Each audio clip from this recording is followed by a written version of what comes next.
सावन हे सखी सर्व सुहावन, रिमझिम बरसे मेघ हो।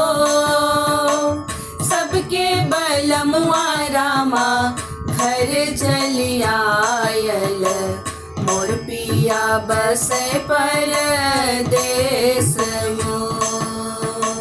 सबके बलमुआ रामा घर चली आयल, मोर पिया बसे परदेस हो।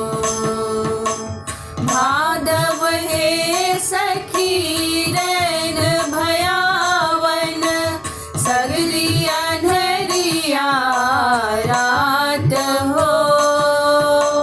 बादल जे गरजे रामा, बिजुली जे चमके, धर कई जियरा हमार हो। बादल जे गरजे रामा, बिजुली जे चमके, धर कई जियरा हमार हो। आसिन हे सखी आस लागल, आस पुरले हमार हो। आस जे पुरले रामा, पुरवी सौतीनिया के, चेतन रखे बिल माए हो। आस जे पुरले रामा, पुरवी सौतीनिया के, चेतन रखे बिल माए हो।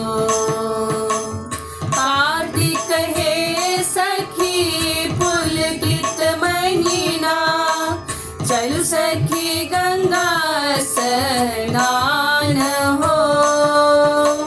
सब सखी पहिरे रामा पियर पीतांबर, हम सखी पहिरी पुरान हो। सब सखी पहिरे रामा पियर पीतांबर, हम सखी पहिरी पुरान हो। अगहन हे सखी रैन सुहावन, चहुदिस उपजय धान हो। हंस चकोर रामा खेल करत हैं, जगमग जन संसार हो। हंस चकोर रामा खेल करत हैं, जगमग जन संसार हो। ओस हे सखी ओस परत है, भिजला अंगिया हमार हो। एक जे रामा लाली चुनरिया, दोसर भिजे लंबी पाग हो। एक जे रामा लाली चुनरिया, दोसर भिजे लंबी पाग हो। सबके बलमुआ रामा घर चली आयल, मोर पिया बसे परदेस हो।